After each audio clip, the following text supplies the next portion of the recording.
நேயர்களுக்கு வணக்கம். இன்று நம்மோடு சிறப்பு விருந்தினராக இணைந்திருப்பது திமுகவின் பேச்சாளர் குடியாத்தம் குமரன் அவர்கள். வணக்கம் சார். கடந்த ஜூலை 10ஆம் தேதி அன்று தமிழ்நாடு முதலமைச்சர் மு.க.ஸ்டாலின் அவர்கள் அதானி அவர்களை அவர்களுடைய இல்லத்துல வச்சு ரகசியமாக சந்தித்ததாக ராமதாஸ் அவர்கள் ஒரு அறிக்கை வெளியிட்டிருக்காரு.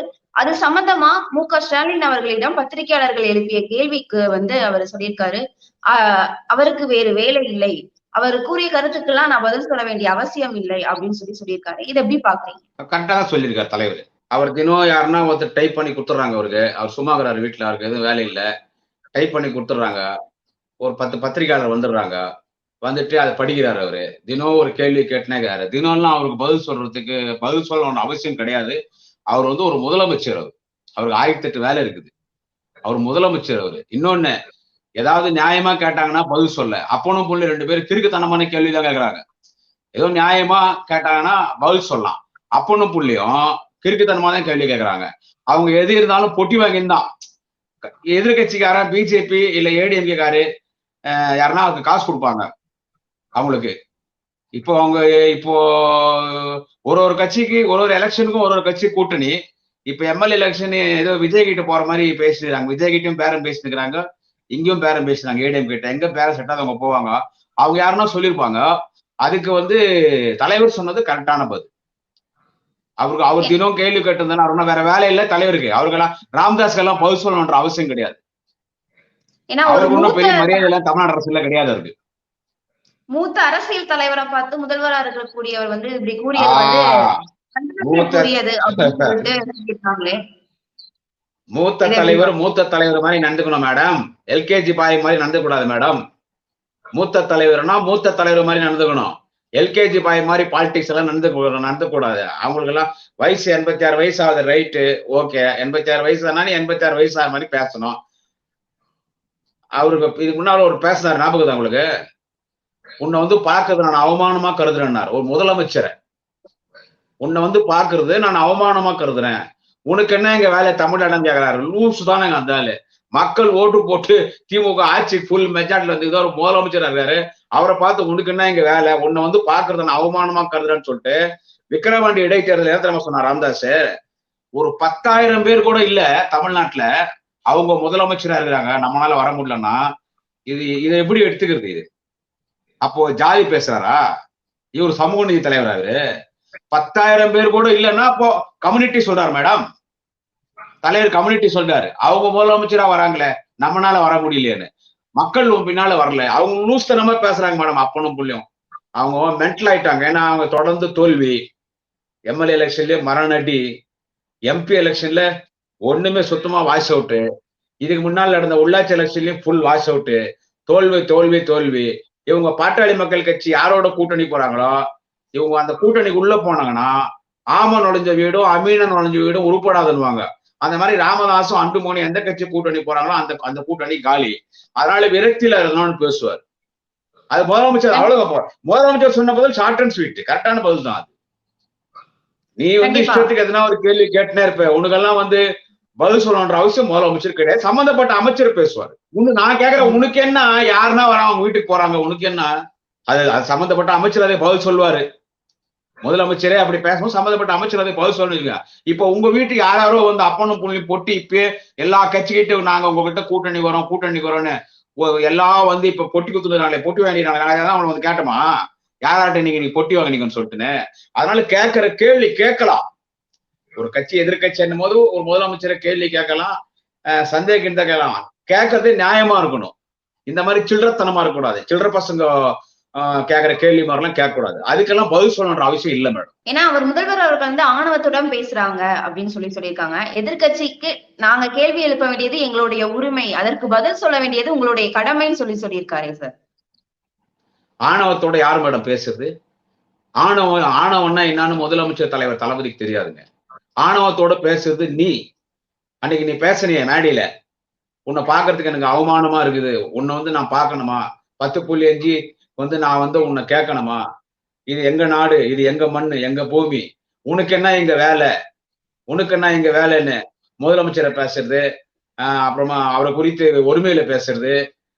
அதாவது ஆணவத்தோட பேசுறது யாருன்னு கேட்டா அன்புமணியும் அன்புமணி அவங்க அப்பா டாக்டர் ராமதாஸ் தான் ஆணவத்தோட பேசுறது, அகங்காரத்தோட பேசுறது, சில்லறத்தனமா பேசுறது, எல்கேஜி பாய் மாதிரி பேசுறது, அரசியல் அறிவில்லாத மாதிரி பேசுறது, பிள்கா பசங்க மாதிரி பேசுறது யாருன்னு கேட்டீங்கன்னா இவங்க 2 பேர் தான். ராமதாசும் அன்புமணி ராமதாஸ் தான் ஆணவத்தோட பேசுறது. தலைவர்ல ஆணவத்தோட எல்லாம் அவர் வெளிக்கு அந்த மாதிரி பேசுறதே கிடையாது. அவர்லாம் முறையா அரசியலுக்கு வந்தவருங்க. அவர்லாம் 14 வயசுல அரசியலுக்கு வந்தார். முடி திருத்தம் கிடையாது. இளைஞர் திமுக தொடங்கி 16 வயசுல அண்ணா கூட்டின்னு வந்து கொடியேற்றி, அதன் பிறகு பேச்சாளரு, கழக பிரச்சார நாடக நடிகர், இளைஞரணி ஐவர் குழுல வந்து இளைஞரணி செயலாளரை வந்து 1 வருஷம் விசால அவர் பட்ட கொடுமெல்லாம் சாதாரணம் கிடையாது. இப்ப அன்புமணி வந்ததெல்லாம் நியமன பதவி. ஆனா தலைவர் முதல்ல தேர்தலில் நின்று ஜெயிச்சாரு. 96ல எம்எல்ஏவும் ஜெயிக்கிறாரு, மேயரா ஜெயிக்கிறாரு லட்சக்கணக்கான ஓட்டுல. 2001லயும் மேயரா ஜெயிக்கிறாரு. தொடர்ந்து ஜெயிச்சு உழைச்சி 50 வருஷம் உழைச்சி 10 வருஷம் எதிர்கட்சி தலைவர். இன்னைக்கு வந்து அவர் வந்துட்டு இன்னைக்கு முதலமைச்சரா உயர்ந்திருக்கிறாருன்னா அவருடைய உழைப்பு எந்த இடத்துலயும் தலைவர் கலைஞர் தளபதியை முன்னிலைப்படுத்தல. இது நல்லா நீங்க கவனிக்கணும். அன்புமணி எப்படி எட்ட உடனே எம்பி, அவங்க அப்பா முதலேறி சவாரி பண்ணி வந்தார். எட்ட உடனே எம்பி, திமுக எம்பி பதவி அவர் பிச்சை போட்டுச்சு. அடுத்து சுகாதாரத்துறை அமைச்சர் தான் வேணும்னாங்க. சுகாதாரத்துறை அமைச்சர் கலைஞர் வாங்கி கொடுத்தாரு. அதனால வந்து திமுக பத்தி பேசுறதுக்கோ, கலைஞரை பத்தி பேசுறதுக்கோ, தளபதி பத்தி பேசுறதுக்கோ அன்புமணி யோகியதை கிடையாது. முதல்ல ஆணவமா பேசுறது யாருன்னு கேட்டா அன்புமணியும். ஆணவமா பேசுறது அன்புமணி. அந்த வார்த்தை அவர் சொல்லக்கூடாது. அந்த வார்த்தை வந்து அவர் வாபஸ் வாங்கிக்கணும். அன்புமணி அந்த வார்த்தையை வாபஸ் வாங்கிக்கணும். முன்னாள் முதலமைச்சர் ஜெயலலிதாவுக்கு எதிராக கலைஞர் அவர்கள் வந்து முதல்வரா இருந்ததற்கு ராமதாஸ் அவர்கள் தான் முக்கிய காரணமாக இருந்திருக்காரு. அவர்கள் இல்லை என்றால் உங்க தந்தை வந்து முதல்வரா இருக்க முடியாது, நீங்க துணை முதல்வரா இருக்க முடியாதுன்னு சொல்லியிருக்காரு. இது எதன் அடிப்படையில ஏன் இந்த மாதிரியான கேள்வியை வந்து அவர் முன் வச்சிருக்காரு? அதாவது இவங்க ஆதரவு கொடுத்துதான் நாங்க ஜெயிச்சோமா? பாட்டாளி மக்கள் கட்சி என்கின்ற கட்சியை முதல்ல சட்டமன்றத்துக்கு அமைச்சிருந்தே திமுக. பாட்டாளி மக்கள் கட்சி ஒரு கட்சியை முதல் நாடாளுமன்றத்துக்குள்ள அனுப்பியதே திமுக. பாட்டாளி மக்கள் கட்சியை மாநகராட்சி மன்ற உறுப்பினர்கள், நகராட்சி மன்ற உறுப்பினர்கள், ஒன்றியக்குழு உறுப்பினர், சேர்மன், மேயர்னு கொடுத்தது திமுக. எனவே டாக்டர் ராமதாஸ் அவர்களுக்கு அரசியல் முகவரி யார் என்று கேட்டால் தலைவர் கலைஞர். எல்லாரும் எம்எல்ஏ ஆயிருந்தாங்க, எம்பி ஆயிருந்தாங்கன்னா அதுக்கு காரணம் திமுக. அவங்களுக்கு ஒரு மிகப்பெரிய வாழ்வு கொடுத்தது திமுக. இவங்க வந்து எங்களை முதலமைச்சர் ஆகுறாங்களா? கலைஞருங்க அவரு. அதெல்லாம் லூஸ்தனமா பேசுறாங்கன்னு சொல்றது கலைஞர். இவங்க வந்து இவங்க எங்களோட கூட்டணி சேர்ந்தாங்க, பாமக எங்களோட கூட்டணி சேர்ந்தாங்க. அவருக்கு ஏதோ 20 22 சீட்டோ தலைவர் கொடுத்தாரு, 20 சீட் தான் கொடுத்தாரு. அது 10% ஜெயிச்சாங்க. எதுக்கு ஜெயிச்சாங்க? தானா நின்று டெபாசிட் வாங்கிக்க மாட்டாங்க. திராவிட முன்னேற்ற கழகம் என்ற ஒரு மிகப்பெரிய கூட்டணி தலைவர் கலைஞர் என்கின்ற ஒரு மிகப்பெரிய தலைவர், அன்று இளைஞரணி செயலாளர், எதிர்கால தமிழமாக இருந்த மாண்புமிகு தலைவர் தளபதி ஸ்டாலின் அவர்கள் தேர்தல் பிரச்சாரம் செய்தாங்க. அவங்கள பார்த்து திமுக கூட்டணியில பாமக இருக்கிறதுனால பாமக ஓட்டு பார்த்தாங்க. பாமக பார்த்து திமுக ஓட்டு போட்டுறாங்களா? பைத்தியக்காரத்தனமாக பேசுறது. ஏன் இப்ப அவங்க நின்னாங்களே எம்பி ஜெயிக்கிறது தானே. இப்போ எம்பி நீதாங்க வேணாம். அவங்க பெரிய கட்சி பிஜேபி கட்சியில் போய் கூட்டணி நின்னாங்க. மோடி 9 கூட்டம் பேசினார் தமிழ்நாட்டுல. மோடி 9 கூட்டம் பேசினாரு. சேலத்திலே கூட பேசினாரு. அப்படி சுத்தி வந்தாங்க எல்லாமே. ஜெயிக்கிறது இப்போ நோட்டாங்க டெபாசிட் வாங்கலையே. பாட்டாளி மக்கள் கட்சி ஒரே ஒரு தொகுதி டெபாசிட் வாங்கணும்னு நினைக்கிறேன். அந்த தருமபுரியில மட்டும் டெபாசிட் வாங்கினாங்க. அது அன்புமணி அவர்களின் துணையாளர் துணை வைப்பு திருமதி சௌமியா அன்புமணி அவர்கள் போட்டிட்டார். அதனால ஏதோ அவங்க கொஞ்சம் ஓட்டு விழுந்துச்சு. மீது எங்க டெபாசிட் வாங்கினாங்க? அவங்க டெபாசிட்டே வாங்கலையே. அது எனவே பாமக நிலைமை அதுதான் இன்னைக்கு. இப்போ அப்பாவும் புள்ளியும் அச்சய பாத்திரம் எடுத்துன்னு பிச்சை எடுத்துக்கிறாங்க. ஒரு கட்சிக்கிட்டியா எங்களுக்கு கூட்டணி நாங்க வரதா. கூட்டணி கூட முக்கியம் கிடையாது மேடம். அவங்களுக்கு பணம் எவ்வளவு கொடுப்பேன் அதான் முக்கியம். சோ அவங்க எல்லாம் திமுக பத்தி பேசப்பட்டாங்க. 2006 கலைஞர் வரணும்னு விரும்பினாங்க. கலைஞர் ஓட்டு போட்டாங்க. கலைஞர் தான் வரணும், தலைமை தான் வரணும்னு ஓட்டு போட்டாங்க. எங்களுக்கு பூவோடு சேர்ந்து நாரும் வணக்கம்வாங்கல்ல, பூவோடு சேரு நாரும் வணக்கம் மாதிரி திராவிட முன்னேற்ற கழகம் என்கின்ற பூ, அந்த பாமக என்பது ஒரு நாறு. அந்த பூவோடு எங்களுடைய மனம் அவங்களுக்கு வீசிச்சு தவிர நாருடைய மனம் பூவுக்கு வீசல. இப்ப அதே மாதிரி வந்து கலைஞர் அவர்கள் இறந்தப்போ மெரினால அடக்கம் செய்வதற்கு நாங்க வழக்கு தொடுத்திருந்தோம். அந்த வழக்கை நாங்க திரும்ப பெற்றதுனாலதான் இன்னைக்கு மணிமண்டபம் வந்து மெரினால அமைச்சிருக்காங்க. இல்லை என்றால் ராமதாஸ் அவர்கள் இல்லை என்றால் இந்நேரம் கலைஞருடைய மணிமண்டபம் மெரினா கடற்கரையில இருந்திருக்குமா அப்படின்னு ஒரு கேள்வியை முன் வச்சிருக்காரு. இவங்க மட்டும் தான் வழக்கு போட்டாங்களா?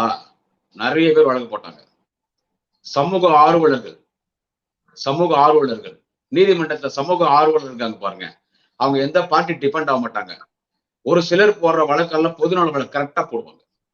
பொதுநல வழக்கு அவங்க ரொம்ப கரெக்டா போடுவாங்க. ஒரு சிலர் விளம்பரத்துக்காக வழக்கு போடுவாங்க. ஒரு சிலர் யாருன்னா பிளாக்மெயில் பண்றது வழக்கு போடுவாங்க. ஆனா அங்க சமூக ஆர்வலர் நிறைய பேர் வழக்கு போட்டிருந்தாங்க. கலைஞருக்கு மெரினால இடம் இல்ல, எடப்பாடி சொல்லிட்டு எல்லாருக்கும் வாபஸ் வாங்கிட்டாங்க. கும்பலுக்குள்ள மாதிரி வாங்கினாங்க. இவங்க வழக்கு வாபஸ் வாங்காம இருந்தா கூட கலைஞருக்கு அங்க நினைவிடம் கோர்ட்டு கொடுத்துருக்கும். இவங்க வழக்கு வாபஸ் வாங்காம இருந்திருந்தா கூட கலைஞருக்கு அங்க அடக்கம் பண்றதுக்கு நீதிமன்றம் இடம் கொடுத்துருக்கும். அதனால இவங்க வாங்கலன்னு நான் சொல்ல வரல. வாங்காத போயிட்டாங்கன்னா இவங்களை காரி துப்பிருப்பாங்க ஜனம்லாம். இவங்க வாங்காத போயிட்டு இருந்தாங்கன்னா ஜனங்க காரி துப்பிருப்பாங்க. இப்போ எடப்பாடி பழனிசாமி இடம் கொடுக்க மாட்டான்ட்டார். அவர் இடம் கொடுக்க மாட்டேன்னு சொன்னார்னா கூப்பிட்டு தனியா சொல்லிட்டாரு, இப்பதான் இந்த கட்சிக்கு நான் வந்துக்கிறேன், என்ன சொல்றது, இப்பதான் முதலமைச்சர் ஆகிக்கிறேன், இப்பதான் ஒரு பொசிஷனுக்கு வந்துக்கிறேன், நான் இப்போ உங்களுக்கு இடம் கொடுத்தேன்னா கட்சிக்காரன் மதிப்பானாங்க. அதனால தயவு செஞ்சு என்னுடைய சுச்சுவேஷனை புரிஞ்சுக்கொண்டு கல்ல தண்ணி விட்டு அழுதுட்டாரு. இதுதான் நடந்த உண்மையான சம்பவம். எனக்கு கொடுக்கணும்னு தான் ஆசை. ஆனா கொடுத்தா கட்சியில எனக்கு கலைஞர் இடம் கொடுத்தாங்கன்னு சொல்லிடுவாங்க. கொடுத்துருந்தா அதிமுக தொண்டனும் ஒன்னும் சொல்லியிருக்க மாட்டான். ஆனா அவங்க அப்பீலுக்கு போனாங்களா? கோர்ட்ல எங்களுக்கு இடம் எங்களுக்கு ஜட்மெண்ட் வந்துருச்சு. கலைஞருடைய உடல் வந்துட்டு ஆனா அவங்க அப்பீலுக்கு போல. ஏன் போலன்னா நம்மள ஜனம் காரி துப்புவாங்க, வேணாடான்னு சைலண்ட் ஆயிட்டாங்க. அந்த மாதிரி ராமதாஸ் எல்லாம் அதுக்கு உரிமை கொண்டாடவே முடியாது. ராமதாஸ் அந்த வழக்கை வாபஸ் வாங்காம இருந்திருந்தா கூட கலைஞருக்கு இடம் கொடுத்திருப்பாங்க. அவர் கலைஞர் மேடம், அவரு தேச தலைவன். அவரு அதான் லூசுத்தனமா பேசுறேன். இதான் அதெல்லாம் பேசட்டுவாங்க. அது மட்டும் இல்ல, நாம் தமிழர் கட்சி ஒருங்கிணைப்பாளர் சீமான் அவர்களும் வந்து ராமதாஸ் அவர்கள் பத்தி பேசினத திரும்ப பெறணும், வருத்தம் தெரிவிக்கணும் அப்படின்னு சொல்லியிருக்காரு. அவன் ஒரு லூஸ், அவன் ஒரு மென்டல். சீமான் எல்லாம் ஒரு ஆளுன்னு சொல்லி எங்கள்கிட்ட கேள்வி கேட்கறீங்க. அவன் ஒரு லூஸ். அவன் இவன் இருந்தாலும் யார் சொல்றது? எங்க தலைவர் பத்தி வழக்கு வாபஸ் மன்னிப்பு கேட்கணும், வருத்தம் தெரிவிக்கணும் சொல்லி இவன் யார் சொல்றதுக்கு? தலைவர் விட்டு வச்சுக்கிறாருங்க எங்களெல்லாம். சீமான் பேசுற பேச்சுக்கு என்ன சொல்றது? எங்க மேல எத்தனோ டெஃபர்மேஷன் கேஸ். திமுக ஆட்சியில எங்க மேல டெஃபர்மேஷன் கேஸுங்க. திமுக ஆட்சியில எங்க மேல டெஃபர்மேஷன் கேஸ் வருது. அவன் மேல வழக்கு போட்டோம். ஆனா உள்ள போட்டு லாடம் கட்டி பாத்ரூம்ல வலிக்கு வந்து கை கால் உடச்சுன்னு வந்துருக்கணும். தளபதி வந்துட்டு அதெல்லாம் அந்த பழி வாங்குறேன்னா அவரு கிடையாது. இருக்கு இந்த ஆள் யார் சொல்றது? எப்பவுமே திமுக வருத்தம் தெரிவிக்காது, மன்னிப்பு கேட்காது. ஏன்னா திமுக வருத்தம் தெரிவிக்கிற மாதிரி திமுக தலைவர் தளபதியோ நாளைய தமிழக மாண்புமிகு துணை முதல்வர் உதயநிதி ஸ்டாலினோ பேச மாட்டாங்க. மன்னிப்பு கேட்கற மாதிரி பேச மாட்டாங்க. நான் தான் சொல்றேனே, எங்க தலைவர் தளபதியை பார்த்து என்ன சொல்றது, நீ உன்னை நான் பாக்குறது அவமானமா கருதுறேன், உனக்கு இங்க என்ன வேலை, 10,000 பேர் கூட இல்லாத ஒரு ஜாதி முதலமைச்சராக இந்த ஆள் பேசினார்ல, ராமதாஸ் பேசினார்ல. டாக்டர் ராமதாஸ் எங்க தலைவர் தளபதி கால்ல சாஷ்டாங்கமா விழுந்து கற்பூரம் கொளுத்தி ஊதுவத்தி காட்டி தேங்காய் ஒற்றி எங்க தளபதி கால்ல சாஷ்டாங்கமா விழுந்து ராமதாஸ் 2 கண்ணியும் அவர் கட்டவரில் வச்சு ஒத்தி, ஐயா மன்னிச்சிருங்க ஐயா தளபதினு ராமதாஸ் மன்னிப்பு கேட்கணும். அதே மாதிரி அவர் புள்ளைய பத்துக்கிறாரு அன்புமணி சொல்லி, எல்கேஜி பாய். அந்த அன்புமணி எங்க தலைவர் தளபதி கால்ல சாஷ்டாங்கமா விழுந்து அவங்கதான் மன்னிப்பு கேட்கணும். தவிர யாரிடத்திலும் மன்னிப்பு கேட்கக்கூடிய தலைவர் தளபதி கிடையாது. அவர் கலைஞரின் மகன். பல விவரங்களை தெளிவாக விளக்கியதற்கு நன்றி சார்.